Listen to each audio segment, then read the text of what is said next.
Welcome students. आज हम next exercise पढ़ेंगे, एक्सरसाइज 4.2। आई होप सो आपने एक्सरसाइज 4.1 मैक्सिमम लोगों ने कर ली, जो बचे हैं वो भी कर लेंगे। आज का टॉपिक जो हम पढ़ने वाले हैं one of the most important topic of determinants, ठीक है ना। और इस पे से डेफिनेटली एक क्वेश्चन 110% श्योर हूँ मैं कि इस पे से एक क्वेश्चन फाइनल एग्जाम में आएगा, ठीक है। और बहुत ही इंटरेस्टिंग टॉपिक है। मतलब ऐसी क्लासेस में मैं मिस करता हूँ कि यार काश मैं मतलब हम फिजिकली साथ में होते हैं। ऑनलाइन लेक्चर्स लेने में इतना मज़ा नहीं आता इन टॉपिक्स में, लेकिन मैं मेरा बेस्ट दूंगा आपको ये सब चीज़ें समझाने में, ठीक है ना। तो आज हम देखते हैं प्रॉपर्टीज ऑफ डिटर्मिनेंट। क्या देखते हैं? प्रॉपर्टीज ऑफ डिटर्मिनेंट, ठीक है। आप बुक साथ साथ में प्रीफर करते जाइएगा, ठीक है ना। Property number 1, property number 1 property number 1 क्या बोल रहा है? The value of determinants remains unchange if its rows and columns are interchange. अगर हम रोज और कॉलम्स को इंटरचेंज करते हैं तो हमको मैट्रिक्स में क्या मिलता था? ए मैट्रिक्स को अगर अपन रोज और कॉलम्स इंटरचेंज करते हैं तो हमको क्या मिलता था? A transpose. तो ये बोल रहा है कि ए ट्रांसपोज और ए का डिटर्मिनेंट वैल्यू सेम रहेगा। समझ आ रहा है आप लोगों को कि अगर हम रोज और कॉलम्स को इंटरचेंज कर देंगे तो वैल्यू ऑफ डिटर्मिनेंट में चेंजेस नहीं आएगा। हम डायरेक्टली एग्जांपल लेते हैं। मैं हर एक प्रॉपर्टी लिखी हुई तो आप लोगों के सामने है, तो लिखने पे मैं ज़्यादा भरोसा नहीं कर रहा हूँ, मैं डायरेक्टली एग्जांपल लेता हूँ। तो एग्जांपल लेते हैं, हम डेल लेते हैं। तो डेल इज इक्वल्स टू, मैं एग्जांपल नंबर ले रहा हूँ 6, 2 -3 5 6 0 4 1 5 -7। कैसे ओपन करते हैं? तो आप सभी लोगों को पता है, यहाँ पे प्लस होता है 2, ठीक है ना। ये रो हटी, ये कॉलम हटा, क्या बचेगा? 0 4 5 -7। समझ आ रहा है? माइनस ऑफ -3, यहाँ माइनस साइन आता है, ठीक है ना। 1 2 3 4 जगह माइनस साइन आता है। ये आया, ये आया, ये कॉलम हटा, ये रो हटा, 6 4 1 -7, ठीक है ना। प्लस 5, तो 6 0 1 5। सब लोगों को समझ में आता है नहीं आता? फिर इसको सॉल्व करेंगे तो आप लोगों को पता है कितना होगा? 0 -20, ठीक है ना। Plus 3 -42 -4 plus 5 into 30 -0। सॉल्व करोगे कितना आ रहा है? -28। कितना आएगा? -28। कैलकुलेशन में हम लोग टाइम खराब नहीं करते हैं, आप लोग कर लेंगे, ठीक है ना। अब बोल रहे रोज और कॉलम्स इंटरचेंज कर दो, तो एक नया डेल डैश आया। यहाँ ट्रांसपोज नहीं बोल सकते क्योंकि ट्रांसपोज तो मैट्रिक्स का होता था। यहाँ एक नया डिटर्मिनेंट है, तो इसको हमने डेल लिया, तो इसको हम क्या देते हैं? Del dash. क्या बोल रहे हैं कि रोज और कॉलम्स आपस में इंटरचेंज कर देते हैं। तो पहला रो क्या था? 2 -3 5, तो यहाँ कॉलम में लिख दो 2 -3 5। This is not the matrix, this is determinant 6 0 4 1 5 and -7, ठीक है ना। आप किसी भी रो और किसी भी कॉलम के अक्रॉस भी ओपन कर सकते हैं। हम पहले कॉलम के अक्रॉस भी ओपन कर सकते हैं, लेकिन हम पहले रो के अक्रॉस ही ओपन करते हैं, ठीक है ना। इन्होंने पहले कॉलम के अक्रॉस करा, हम लोग पहले रो के अक्रॉस ही ओपन करते हैं। तो पहले रो के अक्रॉस ओपन करेंगे तो कितना हो जाएगा? 2 इंटू ये कॉलम हटा, ये रो हटा, कितना हो जाएगा? 0 5 4 -7 -6 इंटू, ठीक है ना। तो ये कॉलम हटा, ये रो हटा, -3 5 5 -7। समझ आ रहा है? ठीक है ना। Plus 1 into -3 0 5 and 4। तो 2 इंटू 0 -20 -6 इंटू 21 -25 प्लस 1 इंटू -12 -0। समझ आ रहा है? ठीक है ना। इन्होंने अलग तरीके से ओपन करा है, इन्होंने पहले कॉलम के क्रॉस ओपन करा है। ये प्रूफ करना चाह रहे हैं कि भैया देखो, इधर पहले कॉलम से ओपन करा, ऊपर पहले रो से ओपन किया। तो 2 इंटू -20 इज -40, ठीक है ना। This is what? -4 -6 into -4 plus 24, ठीक है ना, -12। 24 -12 is +12 +12 -40 -28। Is it clear to everyone? ठीक है। तो ये क्या बोल रहे हैं कि डेल और डेल डैश क्या है? इक्वल है। डेल और डेल डैश क्या है? इक्वल है। समझ में आ गई पहली प्रॉपर्टी क्या? कि रोज और कॉलम्स को अगर अपन आपस में इंटरचेंज करते हैं तो वैल्यू ऑफ डिटर्मिनेंट चेंज नहीं होता है। वही ये लोग बोलना चाह रहे हैं, और हेंस प्रॉपर्टी 1 इज वेरीफाइड, ठीक है। सेकंड प्रॉपर्टी में मूव ऑन करते हैं। ये प्रॉपर्टी को सिर्फ आप देख के पढ़ के छोड़ मत देना। ये जो मैं एक क्वेश्चन सॉल्व कर रहा हूँ ना, आप लोगों को आदत में आना चाहिए, क्योंकि बाद में कौन सी प्रॉपर्टी कब यूज करेंगे हम क्वेश्चन में नहीं पता चलेगा। तो आप लोगों के पास अगर दिमाग में स्टोर होगी सब प्रॉपर्टीज, तभी आप लोग, ठीक है ना, उसको एट ए टाइम इम्प्लीमेंट करना सीख पाएंगे। सिर्फ पढ़ लेंगे, पीछे देख देख के यूज करेंगे, मजा नहीं आएगा। मैं अभी लाइन से रटवाऊंगा कि हमने एक एक प्रॉपर्टी क्या पढ़ी है, ठीक है ना। प्रॉपर्टी नंबर 2 क्या बोल रहा है? इफ एनी 2 रोज और columns of determinants are interchange then sign of determinant changes, ठीक है ना। डिटर्मिनेंट का साइन क्या होगा?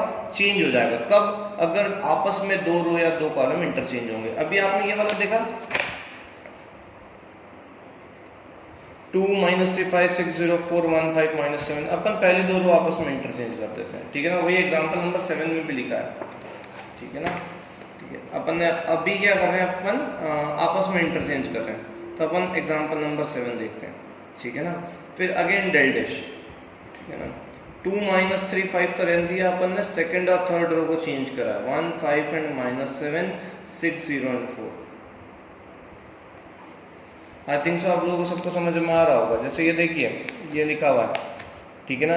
2 माइनस 3 5 2 माइनस 3 5, यहाँ पे 6 0 4 को मैंने थर्ड रो कर दिया, 6 0 4 1 5 माइनस 7 1 5 माइनस 7। समझ आ रहा है या नहीं, ठीक है ना। डेल डबल डैश लिख दो। अपन ने क्या चेंज करा है, R2 interchange with R3, R2 interchange with R3। उधर आंसर कितना आ रहा था, उधर आंसर कितना आ रहा था, -28। अब देखना आंसर 28 आएगा। सॉल्व करते हैं, 2 इंटू ये कॉलम ये रो, तो 5 माइनस 7 0 4 माइनस ऑफ -3, ये हटा क्या बचेगा, 1 माइनस 7 6 4 प्लस 5 इंटू कितना बचेगा, 1 5 6 0 2 कितना होगा, 20 माइनस 0 प्लस 3 4 माइनस कितना बचेगा, ये -42, यही बचेगा, ठीक है। 7 6 42 4 minus of -42 plus 5 into 1 minus 30 sorry 0 minus 30 कितना बचेगा, 0 माइनस 30। तो ये कितना हो जाएगा 40, ये होगा 3 4 प्लस 42 कितना होगा 4 प्लस 42। तो यहाँ सॉल्व करेंगे तो 138 minus 5 into 3 150 which is equal to 28, ठीक है ना। अब मैं आपको शॉर्ट में बताता हूँ, देखें, ठीक है ना। मान लो एक डिटर्मिनेंट है जो अपन एग्जांपल नंबर 6 में लिया था, 2 माइनस 3 5 6 0 4 1 5 माइनस 7। बहुत ध्यान से देखना, मैं बहुत थोड़ा सा ट्रिकी वे में समझाने की कोशिश कर रहा हूँ। 2 माइनस 3 5 6 0 4 1 5 माइनस 7, आंसर कितना आया था, -28। कितना आया था, -28। डेल 1 लेते हैं, ठीक है ना। दो कॉलम चेंज, दो रो चेंज कर दो, चलो 6 0 4 2 माइनस 3 5। आप सभी लोगों को सॉल्व करके देखना है, 1 5 और -7। मैंने क्या चेंज करा है पता है आप लोगों को, 6 0 4 ऊपर कर दिया, 2 माइनस 3 5 नीचे कर दिया, R1 इंटरचेंज विद R2 करा है, ठीक है ना। तो 1 5 और -7 यहीं कहीं है, आंसर कितना आ जाएगा 28। फिर देखना, यहाँ डेल 1 लिख रहा हूँ मैं, इसको नीचे लिख देता हूँ, यहाँ डेल 2, ठीक है। 6 0 4 1 5 माइनस 7 2 माइनस 3 5। समझ आ रहा है क्या करा है मैंने, इसके अंदर 6 0 4 को सेम रेंज दिया है, 1 5 माइनस 7 और 2 माइनस 3 5। इसका आंसर कितना हो जाएगा, -28।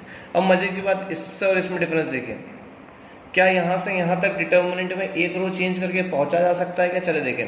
2 माइनस 3 5 ऊपर है तो अपन इसको नीचे लिया सबसे, इस और इसको देखना, इसको हटा देना 2 मिनट, ठीक है ना।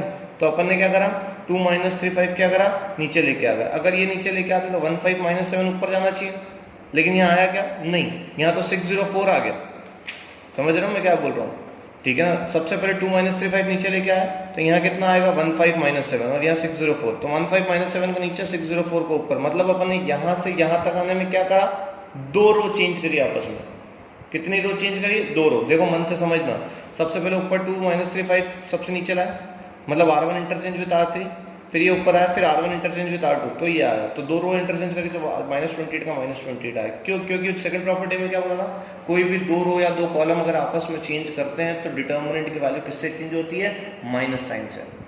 Then sign of the determinant changes, अगर प्लस है तो माइनस, माइनस है तो प्लस। तो ये माइनस था तो एक चेंज करा था प्लस, एक और चेंज करा था माइनस, ठीक है ना। चलो और देखते हैं, डेल 3 5 4 -7 -3 0 5 2 6 1। इसका आंसर कितना आएगा, 28। समझ आ रहा है क्या, देखो इसको और इसको, 5 4 -7 मैंने इधर लेके आ गया, समझ आ रहा है। तो ये इधर गया तो कहाँ से चेंज करा मैंने, यहाँ से 2 6 1 इधर आया और -3 0 5 सेम जगह रह गया, तो यहाँ -28 था, यहाँ कितना है 28, ठीक है ना। अब इधर देखना, यहाँ देखना मैं क्या कर रहा हूँ। अब अपन 2 चेंज करते हैं, चलो एक साथ कितनी चेंज करते हैं, 2। तो 261 यहाँ लाओ, तो 261 आया तो ये यहाँ पे आ जाएगा, जाएगा कि नहीं जाएगा, लेकिन हम ये यहाँ नहीं लिखते हैं, ये यहाँ लिख देते हैं 5 4 और -7, और यहाँ लिख दिया -3 0 5। कितने कॉलम चेंज हुए, कितने कॉलम इंटरचेंज करें, 2 कॉलम। देखो ये सब प्रॉपर्टी जो है ना शॉर्ट ट्रिक में काम आने वाली है। हमने सिर्फ देख लिया और हम खुश हो गए कि हाँ साहब -28 28 -28 आ रहा है। हमको खेलना सीखना पड़ेगा, समझ आ रहा है, और मैं आपको खेलना सिखा रहा हूँ, ठीक है ना। नहीं भी समझ आ रहा है चिंता ना करें, और वैसे एक एक बात मेरी सुने तो समझ में आएगा। हमने ये इसको इधर चेंज करा तो 261 इधर आया, लेकिन हमने इसको इधर लिखा तो इधर लिखा नहीं हमने, फिर इन दोनों को आपस में चेंज कर दिया, तो 5 4 -7 इधर आया, -3 4 0 5 इधर आया, तो कितने कॉलम इंटरचेंज हो गए, 2। तो आंसर कितना आ जाएगा अगेन 28, क्योंकि एक कॉलम इंटरचेंज होता तो -28, एक और कॉलम इंटरचेंज हुआ था 28। समझ आ रहा है मैं क्या बोल रहा हूँ, ठीक है ना। तो ये सेकंड प्रॉपर्टी था क्या कि अगर हम कोई भी 2 कॉलम अगर आपस में इंटरचेंज करते हैं या कोई भी 2 रो आपस में इंटरचेंज करते हैं तो sign of the determinant changes. Again मैं फिर रिपीट कर रहा हूँ, पहली प्रॉपर्टी हमने क्या पढ़ी कि अगर रोज को कॉलम्स में और कॉलम्स को रोज में इंटरचेंज कर देते हैं, जो कि हम मैट्रिक्स में ट्रांसपोज बोलते थे कि rows converted into column and column converted into rows, तो डिटर्मिनेंट का वैल्यू चेंज नहीं होगा। दूसरी प्रॉपर्टी हमने क्या पढ़ी कि रोज को कोई भी 2 रो या कोई भी 2 कॉलम को अगर अपन आपस में इंटरचेंज करते हैं तो साइन ऑफ डिटर्मिनेंट चेंजेस, जो कि एग्जाम्पल नंबर 7 में बता रहा है। लेकिन उन्होंने एक ही ले रखा है, हम लोगों को खेलना है। मैं फिर बोल रहा हूँ प्रॉपर्टी नंबर 3 क्या बोल रहे हैं वो, प्रॉपर्टी नंबर 3 में इफ एनी 2 रोज और columns of a determinant are identical, all corresponding elements are same, then the value of determinant is 0। ठीक है ना, कोई भी 2 रो या कोई भी 2 कॉलम के सभी करस्पॉन्डिंग एलिमेंट्स अगर सेम होते हैं तो वैल्यू ऑफ डिटर्मिनेंट क्या हो जाती है, 0। तो अपन ऐसे लेते हैं 3 2 3 2 2 3 3 2 3। कौन कौन से कॉलम सेम है इसमें, first and third, sorry row 1 and row 3 are identical.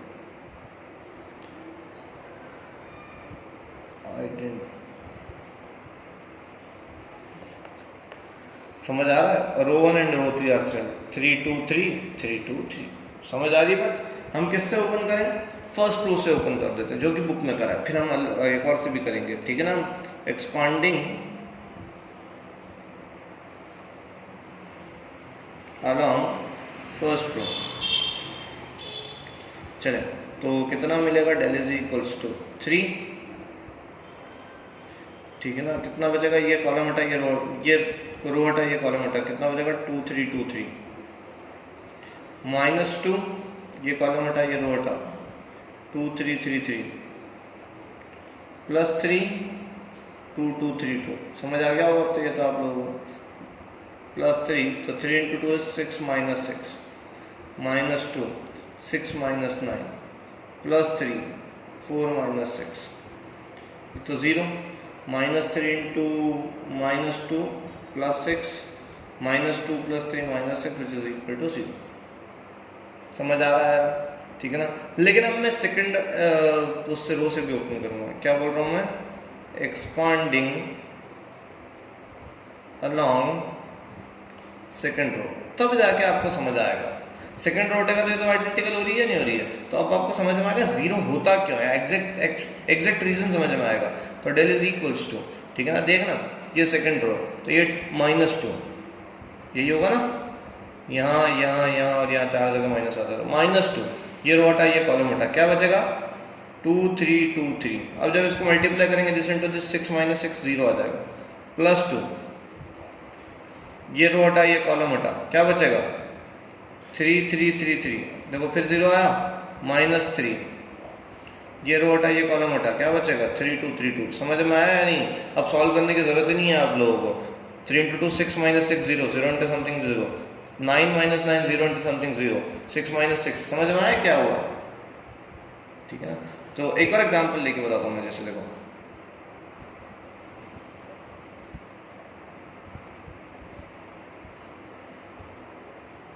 PQR ABC ABC, 2 row identical हो गई 2 रो आइडेंटिकल। अब हम सॉल्व करते हैं। तो P ये कॉलम हटा ये रो हटा, BC BC B into C B C minus B C 0 minus Q, ये हटा ए सी, ठीक है ना, plus R A B, A into B minus A into B. देखो अब सॉल्व करने की जरूरत नहीं, B into C B C minus B C 0, A C minus A C 0, A B minus A B 0। समझ आ रहा है कि दो रो आइडेंटिकल होती है तो 0 क्यों होता है, वी गेट 0। तब हमको सॉल्व करने की जरूरत नहीं पड़ेगी, हम बोलेंगे भाई property number 3 second row and third row is identical, therefore the value of determinant is 0। The most important property number 4, जो कि पढ़ने में आसान है, इम्प्लीमेंट करने में थोड़ा सा टफ लगता है, तो आप समझिएगा अच्छे से, ठीक है ना। If each element of a row or a column of a determinant is multiplied by a constant k, then its value get multiplied by k। ठीक है ना, मैं इसको ऐसे नहीं पढ़ाता हूँ जैसा इसमें लिखा, छोड़ो, इस प्रॉपर्टी को ऐसे पढ़े हो, ठीक है ना, मैं जिस तरीके से पढ़ाता हूँ वैसे समझना, ठीक है।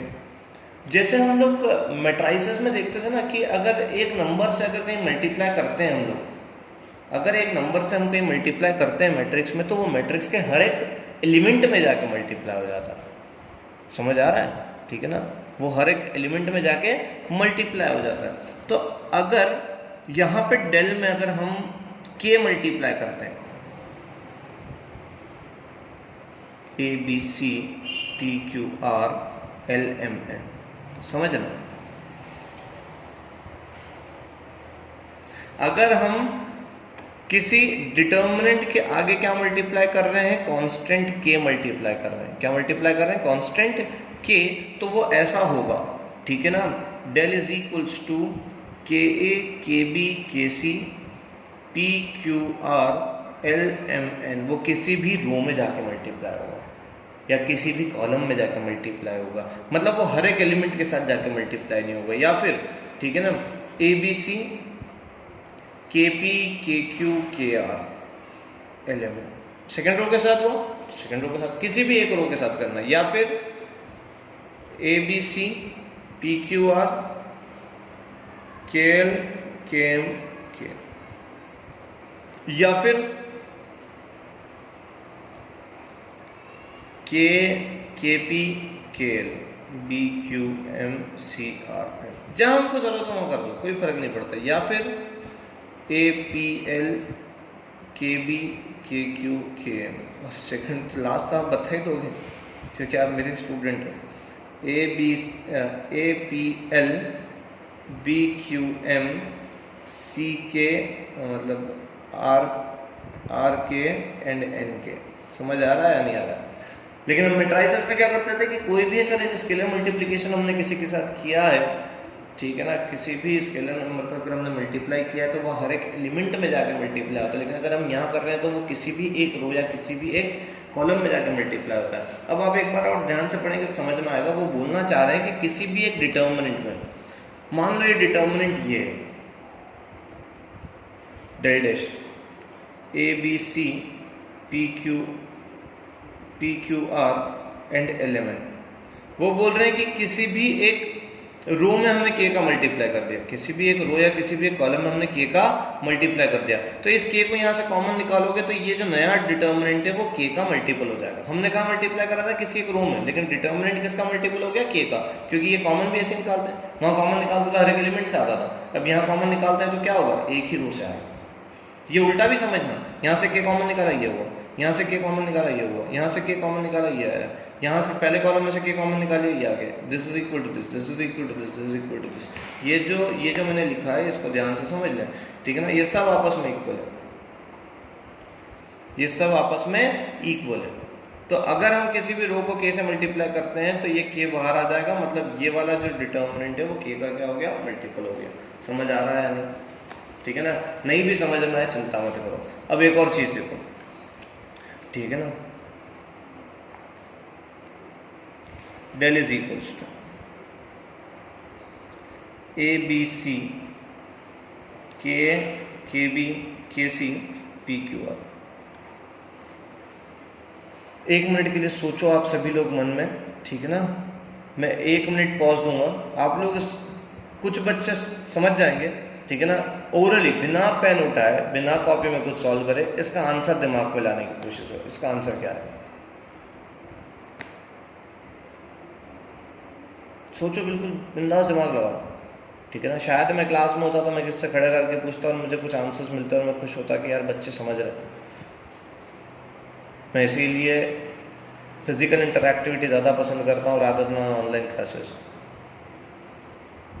चलो, कुछ बच्चों को आंसर मिल गया होगा, इसका आंसर है 0। इसका आंसर क्या है, 0। कैसे, ठीक है ना। तो अभी हम टेकिंग के common from R2 we get, ठीक है ना, के कॉमन ले लिया। अभी मैंने बताया कहीं से भी कॉमन ले सकते हैं, किसी भी एक रो से। तो यहाँ पे A B C और यहाँ से P Q। तो अब आंसर कितना हो गया, k इंटू 0, क्योंकि अभी हमने थर्ड एक्सरसाइज पढ़ी, थर्ड प्रॉपर्टी पढ़ी कि अगर दो रो कोई भी सेम हो जाती है तो value of determinant is what, 0। समझ आ रहा है या नहीं। इट मीन्स दैट मैं अब एक प्रॉपर्टी और, भले है नहीं लेकिन फिर भी मैं बोल सकता हूँ क्या, कि अगर कोई दो रो प्रोपोर्शनल है, प्रोपोर्शनल मतलब a by K, b by K B and c by K C which is equals to 1 by K, ये तीनों का रेशियो आपस में प्रोपोर्शनल है ना। कोई भी दो रो या कोई भी दो कॉलम अगर आपस में प्रोपोर्शनल है, कोई भी दो रो या कोई भी दो कॉलम अगर आपस में प्रोपोर्शनल है तो उसका आंसर क्या होगा, 0। क्योंकि अगर ये के कॉमन निकाल रहे हैं तो दो रो तो वैसे भी क्या हो रही है, आइडेंटिकल। समझ आ रहा है। तो आप प्रॉपर्टी नंबर 4 को ना पढ़ते हुए इसके रिमार्क्स पढ़ें।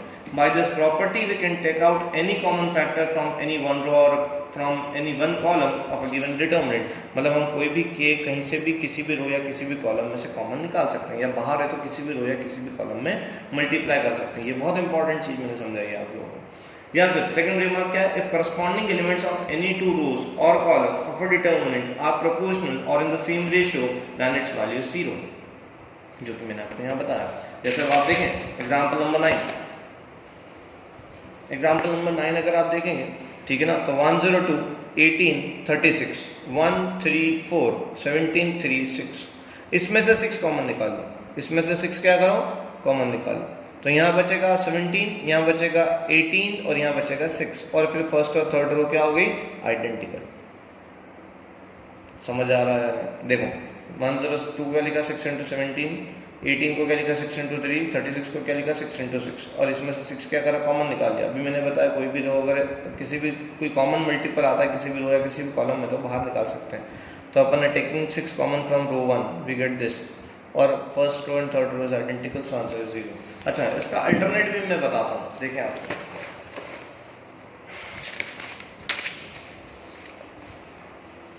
इसी एग्जाम्पल को बता रहा हूँ, एग्जाम्पल नंबर 9, 102 18 36 1 3 4 17 3 6, ठीक है ना। हम लोग क्या कर रहे हैं, 6 का मल्टीप्लाई कर रहे हैं रो 3 में, R3 टेंड्स टू 6 R3, लेकिन वहां जैसे अगर हम 6 मल्टीप्लाई कर रहे हैं, ठीक है ना, आगे क्या मल्टीप्लाई कर रहे हैं, थर्ड रो में हम क्या मल्टीप्लाई कर रहे हैं, 6। तो 102 18 36 1 3 4 17 इंटू 6 3 इंटू 6 6 इंटू 6, तो आगे हमको 1/6 लिखना पड़ेगा, क्योंकि अगर ये डिटर्मिनेंट और डिटर्मिनेंट की वैल्यू आपको सेम रखना है। अगेन आंसर तो आ गया लेकिन सीखना ही है, क्योंकि ये दोनों का डिटर्मिनेंट ये भी डेल है और मैं इसको भी डेल बोल रहा हूँ, तो दोनों की वैल्यू सेम रखना है। अभी तो 0 है, हालांकि कोई फर्क नहीं पड़ेगा, लेकिन अगर इन दोनों की वैल्यू सेम रखना है तो अगर अपन ने 6 मल्टीप्लाई करा तो 6 आगे क्या करना पड़ेगा, डिवाइड भी करना पड़ेगा। तो ये कितना होगा, ठीक है ना, 1/6 102 18 36, और थर्ड रो 102 18 और 36, आंसर इज 0। या फिर मैं ऐसे समझाऊं कि डेल इज इक्वल्स टू 102 18 36 1 3 4 17 3 6, मुझे यहाँ 6 मल्टीप्लाई करना है तो मैंने 6/6 कर दी। ये 1 लिखा है या नहीं लिखा है, लिखा है या नहीं लिखा है, ठीक है ना। अब इस मेरे को तो 1/6 बाहर है, तो इस 6 को मुझे यहाँ भेजना, मल्टीपल करना है। तो 102 18 36 1 3 4 17 इंटू 6 3 इंटू 6 6 इंटू 6, आ गया सेम, फर्स्ट और third identical, so answer is C. आप लोगों को लग रहा होगा यार बुक में तो इतने आसान तरीके से दे रखा है सर, इतना कंफ्यूज करके पढ़ा रहे हैं, लेकिन बुक में जो लिखा है उससे क्वेश्चन सॉल्व नहीं होंगे, जो मैं बता रहा हूँ उससे क्वेश्चन सॉल्व होंगे। इसीलिए मैं बोल रहा हूँ ये पढ़ाना थोड़ा सा अलग तरीके से पढ़ता है, ठीक है ना। प्रॉपर्टी नंबर 5 छोड़ दें हम लोग, अभी कंफ्यूज होंगे इसलिए बोलता हूँ, ठीक है ना। इसको अभी लीव कर दें, इसके बिना भी क्वेश्चन में करवा दें, ठीक। तो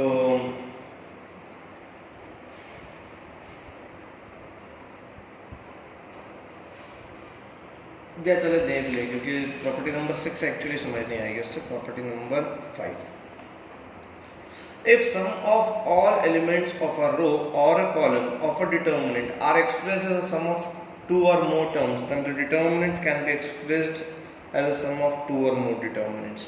बोला जा रहा है कि अगर कोई भी एक रो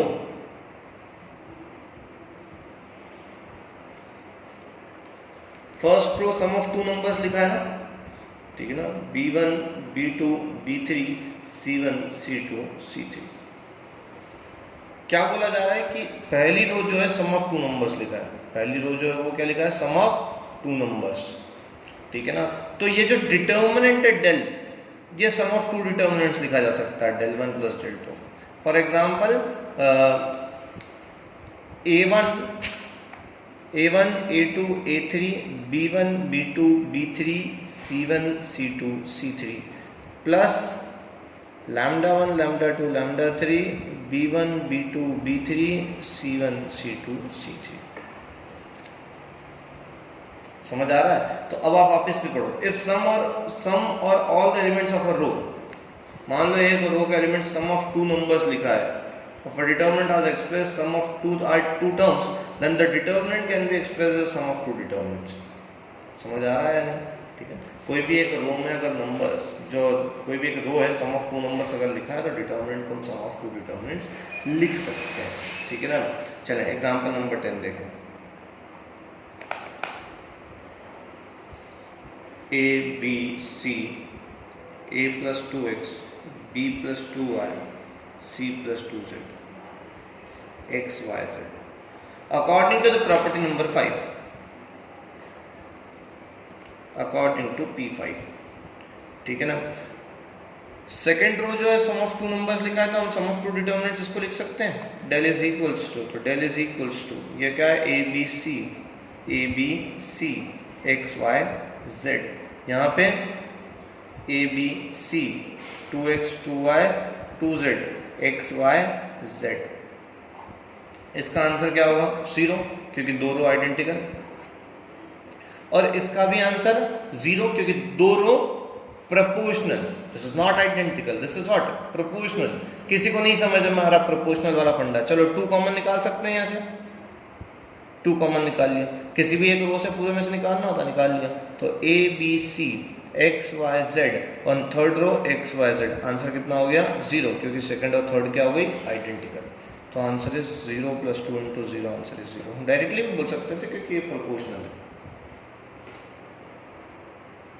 समझ आ रहा है या नहीं? ठीक है। Last property, property number 6, one of the most important property, ठीक है ना। आप लोग इसके क्वेश्चंस नहीं भी कर पाए ना तो कोई बात नहीं, मैं एक एक क्वेश्चन सॉल्व करूंगा क्योंकि ये टॉपिक ही बहुत ज़्यादा इंपॉर्टेंट है, ठीक है ना, मुझे करना ही पड़ेगा एक्चुअली, ठीक है। तो आप लोग बस मेरे साथ साथ चलते हैं, इस प्रॉपर्टी को आप बुक में से पढ़ें, बुक की हर एक प्रॉपर्टी आप कॉपी में नोट डाउन करें, जो मैं क्वेश्चन बता रहा हूँ एक बार इसमें वीडियो में देख के खुद से सॉल्व करने की कोशिश करें। ऐसा नहीं कि मैंने 4 क्वेश्चन होमवर्क दिए तो कहीं से भी देख के कर लिए और लिख के भेज दिए, लो सर होमवर्क है, ठीक है ना, मुझे वो चाहिए ही नहीं एक्चुअली, ठीक है ना। आप लोगों को पता है मेरे लिए होमवर्क मैटर नहीं करता, आप लोग होमवर्क कर लो और अगर एग्जाम में नंबर नहीं आया तो वो होमवर्क किस काम का, ठीक है ना। तो कृपया आप ईमानदारी से पढ़ें, मैं फिर बोल रहा हूँ प्रॉपर्टी नंबर 6 पढ़े, एक बार तो पढ़ के किसी को समझ में ही नहीं आएगी। If to each element of any row or column of a determinant the equimultiples of corresponding elements of other row or column are added, then the value of determinant remains the same, that is the value of determinant remains same if we apply the operation ri tends to ri plus k times of ri or ci tends to ci plus k times of cj। हमने वहां पे या तो रो में operation लगाया था, column वाले तो हमने सॉल्व ही नहीं करे थे इनवर्स निकालने के लिए, एलिमेंट्री ऑपरेशन याद है या नहीं है? एलिमेंट्री ऑपरेशन में हमने सिर्फ रो में ऑपरेशन लगाया था। यहाँ पे हम रो में भी लगा सकते हैं और कॉलम में भी लगा सकते हैं। प्रॉपर्टी नंबर 6 एक ही चीज बोल रही है कि हम लोग अगर ये वाला ऑपरेशन लगाते हैं R I tends to R I plus K times of R J, I repeat जो मैं बोल रहा हूँ ध्यान रखो, चेंज किसको करा? आर आई को, तो आर आई के आगे कोई मल्टीपल नहीं होना चाहिए। याद है आप लोगों ने अप्लाई किया था ये, शायद मुझे याद है मैं अक्षत का देख रहा था सोल्यूशन, तो उसने जिस रो में चेंज करना उसी को ऐसा कुछ ऑपरेशन लगाया था, R1 tends to 2R1 minus R3 ऐसा कुछ ऑपरेशन लगाया था, जो कि वहां तो सही था लेकिन वहां की आदत यहां तकलीफ दे जाती है। तो ऐसा हमको यहाँ अप्लाई नहीं करना है। जिसमें चेंजेस कर रहे हैं आर आई में चेंज करें तो आर आई के आगे कोई मल्टीपल नहीं होना चाहिए। R I tends to R I plus K times of R J करते हैं तो डिटर्मिनेंट में नो चेंज होगा, no change in the value of determinant. For example, देखते हैं del is equals to a1 a2 a3 b1 b2 b3 c1 c2 c3। मैंने एक operation लगाया r1 tends to r1 plus 5 times of r3। क्या operation लगाया मैंने? R1 tends to 5 times of R3। चलें, एक नया डेरिवेशन आ गया। क्या? R1 में R3 में 5 मल्टीप्लाई करके R1 में ऐड कर दो, इसमें 5 मल्टीप्लाई करके इसमें ऐड कर दो, ऐसे करते हैं। R1 tends to R1 plus 5 times of R3, R1 tends to R1 plus 5 times of R3, R1 tends to R1 plus 5 times of R3। ऐसे होता है नहीं होता?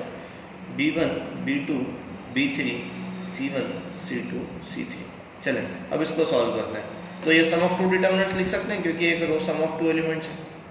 तो मैंने यहाँ लिख दिया a1 a2 a3 b1 b2 b3 c1 c2 c3 plus 5c1 5c2 5c3 b1 b2 b3 c1 c2 c3।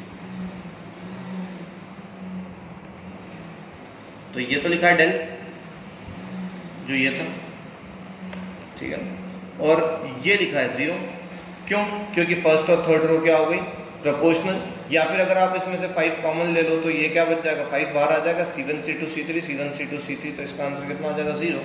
तो ये डेल डैश है वो किसके इक्वल हो जाएगी? डेल। तो ये क्या बोल रहा है कि अगर आप ऐसा कुछ ऑपरेशन लगाते हो, तो value of determinants remains unchanged. Value of determinant क्या रहेगी? सेम रहेगी। प्रॉपर्टी समझ में आई क्या आपको? बहुत ही आसान प्रॉपर्टी है, ठीक है ना। तो 6 प्रॉपर्टी हमने पढ़ी, ठीक है ना। मैं वापस पहले से रिवाइज कराता हूँ, आपसे सुने मुझे। पहली प्रॉपर्टी हमने क्या पढ़ी थी कि रोज को कॉलम्स में चेंज कर दो, कॉलम्स को रोज में चेंज कर दो तो डिटर्मिनेंट की वैल्यू पे कोई फर्क नहीं पड़ता है। प्रॉपर्टी नंबर 2 हमने क्या पढ़ी थी कि 2 रो या 2 कॉलम को अगर अपन आपस में इंटरचेंज कर दो तो उसकी वैल्यू क्या हो जाती है? साइन क्या हो जाता है? चेंज हो जाता है। साइन ऑफ डिटर्मिनेंट चेंजेस, ठीक है। फिर हमने थर्ड प्रॉपर्टी क्या पढ़ी थी कि कोई भी 2 रो या कोई भी 2 कॉलम अगर आइडेंटिकल होती है तो वैल्यू ऑफ डिटर्मिनेंट क्या होता है? 0। फिर चौथी प्रॉपर्टी हमने क्या पढ़ी थी कि कोई भी अगर k का मल्टीपल करते हैं अगर आगे, तो वो किसी भी एक रो में जाके मल्टीप्लाई होता है, या किसी भी एक रो में अगर मल्टीप्लाइड है कोई नंबर तो वो बाहर आ सकता है, या फिर कोई भी 2 रो अगर आपस में प्रोपोर्शनल है तो आंसर क्या होता है? 0। प्रॉपर्टी नंबर 5 हमने क्या पढ़ी थी कि कोई भी रो या कोई भी कॉलम सम ऑफ 2 नंबर्स लिखा है तो उस डिटर्मिनेंट को भी सम ऑफ 2 डिटर्मिनेंट्स लिखा जा सकता है। प्रॉपर्टी नंबर 6 क्या पढ़ी थी? अगर Ri tends to Ri plus k times of Rj या Ci tends to Ci plus k times of Cj अगर हम प्रॉपर्टी लगाते हैं तो डिटर्मिनेंट की वैल्यू में कोई फर्क नहीं पड़ता है। तो आप लोगों को ये 6 के 6 प्रॉपर्टी, आज का होमवर्क बता रहा हूँ, 6 के 6 प्रॉपर्टी आप लोगों को कॉपी में नोट डाउन करना है। आपको 10 एग्जाम्पल नंबर 10 तक, कहाँ से चालू हो रही है एक्सरसाइज? उस एग्जाम्पल से लेके मतलब आपको एग्जाम्पल नंबर 6 से लेके एग्जाम्पल नंबर 10 तक आपको सॉल्व करना है, ठीक है। ये आपको सॉल्व करना है। उसके बाद मैं बता देता हूँ आपको करना क्या है, ठीक है। उसके बाद आप लोगों को होमवर्क में सबसे पहले मैं बता दिया आपको एग्जाम्पल 4 टू एग्जाम्पल नंबर 10, ठीक है ना। प्रॉपर्टीज नोट डाउन करना है, एक एक समझना है, याद करना है, ठीक है ना, ये याद करना है, ठीक है ना, ये वापस सॉल्व करना है, ठीक है।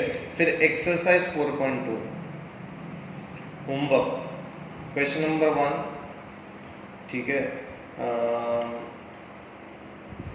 2 अभी नहीं होगा, क्वेश्चन नंबर 3, ठीक है। फिर चलो 1 to 7 अटेम्प्ट करना जितने हो, ठीक है। कितने करना, question number 1 to question number 7, मुझे पता होंगे नहीं, लेकिन फिर भी आप कोशिश करना, नहीं भी होते तो भी कोई बात नहीं, आप अटेम्प्ट करके देखना, फिर अपन कल समझेंगे। 1 to 7 आप करना, दो 3 क्वेश्चन होंगे, कल हम समझते हैं, इसके आगे हो जाएंगे आपसे, ठीक है। तो अब ऐसा नहीं है कि जो मैं क्वेश्चन कर रहा हूँ वो आपको नहीं करना है, क्योंकि ये चैप्टर का ये वाला जो टॉपिक है ये बहुत ज़्यादा इंपॉर्टेंट है। तो जो मैं कर रहा हूँ वो क्वेश्चन भी आप लोगों को करना है, वैसे आपको रोज़ ही करना है जो मैं करता हूँ, ऐसा नहीं कि आपको वीडियो देख के समझ में आ जाता, आप लोगों को अटेम्प्ट करना है एक बार। तो आज जो मैंने करा है वो वापस आप लोगों को घर पर रिपीट करना है, ताकि आप परफेक्शन पे आ सकें इस टॉपिक में, ठीक है ना। तो मैं करवाने में आज आगे करवा सकता हूँ, लेकिन आज के लिए इतना ही बहुत है। आप लोग पहले प्रॉपर्टी अच्छे से पढ़ें, ठीक है, जो एग्जाम्पल मैंने बताया वो करें, कुछ क्वेश्चन अटेम्प्ट करें, फिर हम कल मिलते हैं। कल का टॉपिक बहुत ज़्यादा इंपॉर्टेंट रहेगा और क्लास बहुत ज़्यादा इंटरेस्टिंग रहेगी। तब तक के लिए गुड बाय, ठीक।